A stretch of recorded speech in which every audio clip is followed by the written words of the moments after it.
Capítulo 8. A obediência devida ao rei. Quem é como o sábio?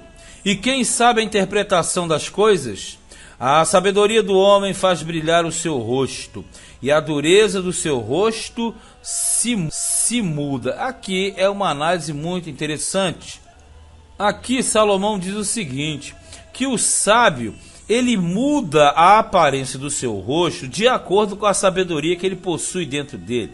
Como nós sabemos que a sabedoria é uma ligação direta com Deus, então na verdade o rosto dele vai brilhar de acordo com a sabedoria que tem dentro. E fala, a dureza do seu coração se muda, porque na verdade se ele é sábio, ele não vai manter o coração duro, ele vai proporcionar algo de bom aos seus ouvintes. Aí veja aqui, ó, e digo, observa o mandamento do rei, e isso em consideração para com o juramento de Deus, ou seja, quem obedece o mandamento do rei está de bem com Deus. Não te apresses a sair da presença dele, nem persistas em alguma coisa má, porque ele faz tudo o que quer, ou seja, se está diante do rei, obedeça o rei, obedeça-o, porque ele foi designado por Deus e ele é sábio, hein? Aí ele fala assim, porque a palavra do rei tem poder, e quem lhe dirá que fazes? Ninguém pode questionar o rei. 5. Quem guardar o mandamento não experimentará nenhum mal, e o coração do sábio discernirá o tempo e o modo. Quem é que guarda o mandamento? O mandamento do rei, que está no versículo 2. Não vai experimentar nenhum mal, ou seja, não vai bater de frente com o sistema. E o coração do sábio, do homem sábio, discerne o tempo e o modo.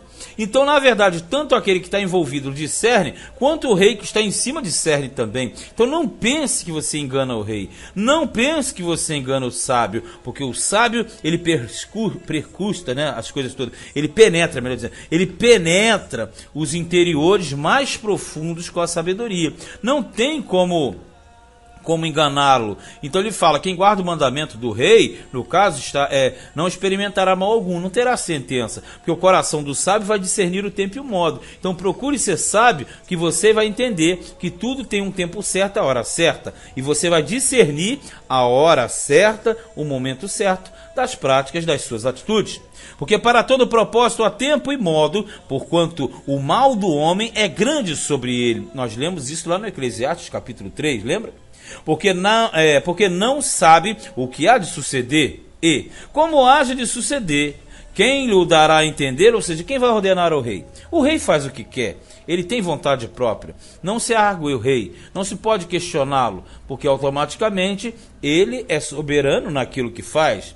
Aí fala assim, nenhum homem há que tenha domínio sobre o espírito, para reter o espírito, ou seja, ninguém consegue dominar o dia da morte, nem tão poder sobre o dia da morte, nem há armas nessa peleja, nem tampouco a impiedade livrará aos ímpios, ou seja, nós não temos poder sobre nada. Então o coração sábio vai ter um comportamento digno e respeitoso. Tudo isso vi quando apliquei o meu coração a toda a obra que se faz debaixo do sol, quer dizer, na terra. Tempo há em que o homem tem domínio sobre o outro homem, para desgraça sua, ou seja, a pessoa dominada por outro homem, no caso um servo, um escravo dominado pelo seu senhor, na verdade aquilo ali era algo que era uma desgraça, porque ele estava debaixo de uma opressão. Assim também vi os ímpios sepultados, e eis que havia quem fosse a sua sepultura. Isso é inversão de valores. E os que fizeram bem e saíram do lugar santo foram esquecidos na cidade. Também isso é vaidade, quer dizer, coisa fugaz. E ele está dizendo, eu vi inversão de valores. Eu vi homens ímpios sendo lembrados, e eu vi homens justos sendo esquecidos. É esta comparação que ele faz claramente. E aqui ele fala de uma visão holística, porque nem sempre você vê o ímpio sendo punido, o que dá aquela falsa impressão de que ele está na boa. Veja no versículo de número 11, o pecador não é logo castigado, o justo vê-se muitas vezes em adversidades. Verso 1 diz assim, 11, visto como se não executa logo juízo sobre a má obra, por isso o coração dos filhos dos homens está inteiramente disposto para praticar o mal, porque parece que fazer o mal é bom. 12. Ainda que o pecador faça mal 100 vezes e os dias se lhe prolonguem, eu sei com certeza que bem sucede aos que temem a Deus, aos que temerem diante dele. Ele quer dizer que quem espera em Deus vai ter a sua recompensa. Mas ao ímpio não irá bem, e ele não prolongará os seus dias, porque o ímpio morre cedo, né? Será como a sombra aparece e some, visto que ele não teme diante de Deus, ou seja, vida curta, passa pouco tempo na terra. 14. Ainda há outra vaidade que se faz sobre a terra. Há justos a quem sucede segundo as obras dos ímpios, inversão de valores, e há ímpios a quem sucede segundo as obras dos justos. Digo que também isso é vaidade. Olha só. Aqui ele está dizendo o seguinte: justo perecendo como ímpio, e ímpio sendo glorificado como justo. É uma coisa de louco, né? Nós vivemos isso atualmente aqui no Brasil, né?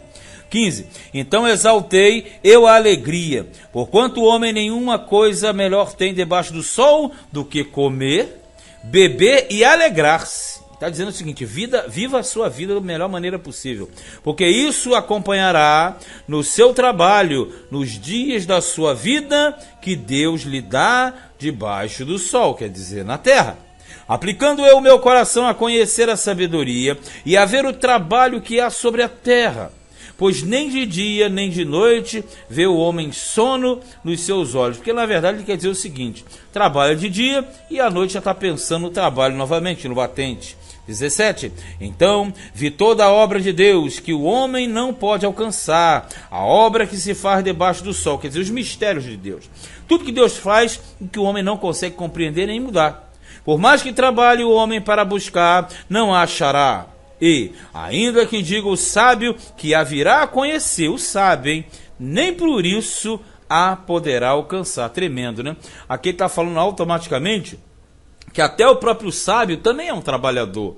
Só que é um trabalhador talvez diferente, mas que possui as mesmas limitações dos outros. Enfim, devemos fazer tudo da melhor maneira possível, obedecendo a lei de Deus, obedecendo a lei dos homens, até quando ela não vá contra a palavra de Deus. Mas enfim, a obediência é o caminho da vitória, é o caminho do bem-estar. Este foi Eclesiastes, capítulo de número 8.